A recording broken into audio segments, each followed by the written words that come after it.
orchards for the final restoration chestnut cross. They've been back crossing Chinese. They've had a Chinese chestnut and American chestnut, and they bred them 50 years ago, and they've been back crossing the surviving American chestnut hybrid back to American chestnuts that survived for the last 50 years. We're now at a point where they're able to produce multiple strains of resistant American chestnut, and that's what this will be. Over the next 2 years, we'll plant out 3,000 seedlings at this density. They will cross-pollinate each other. We're also going to inoculate them with the blight. So we will actually kill all of the ones we can kill with the blight before they have a chance to even fruit or flower. And so of those 3,000 trees we plant out, we expect that about 20 will survive. So ultimately, this acre will hold about 20 trees, and we have no idea which ones, but ultimately about 20 trees will survive what we do to them. Those will then grow to maturity.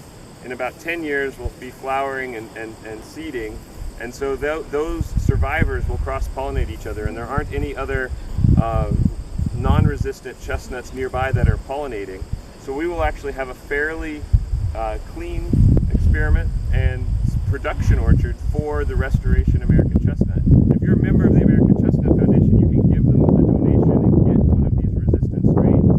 But we will be producing more than one strain of that final, what they call the B3F3 Restoration Chestnut in this orchard, and the American Chestnut Orchard has this licensed acre for the next 30 years in order to do so.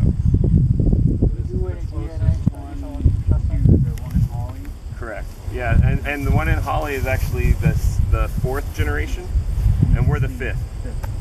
So we're actually taking seedlings they produce and planting them here to do the next cross. So it's a regional effort so that more strains are established so that they aren't all produced on the American Chestnut Foundation property in Virginia. Should we do DNA studies on it? The biologists and the geneticists and the statisticians at Smith are looking forward to using this for work, but there's no cloning or anything, but they are going to be studying what survives and what does not.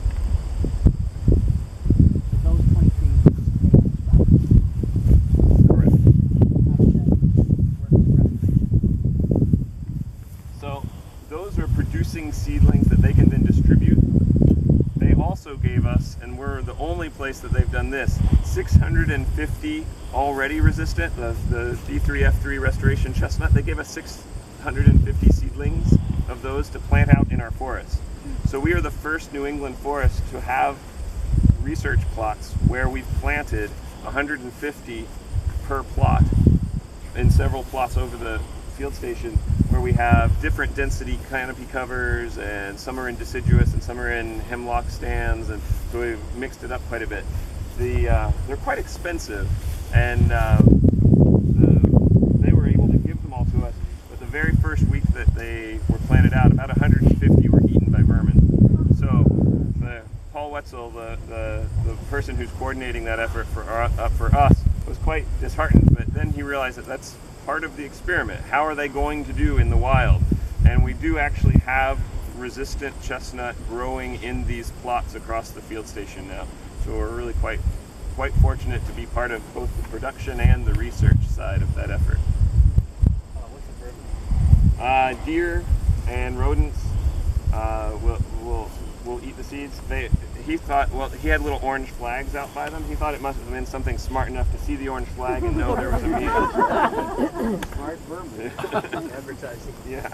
So have you done any planting of the new disease-resistant elms at all? We haven't been part of any of the elm project. This was one that Paul Wetzel brought to the field station, and we were able to come up with a relationship with the American Chestnut Foundation.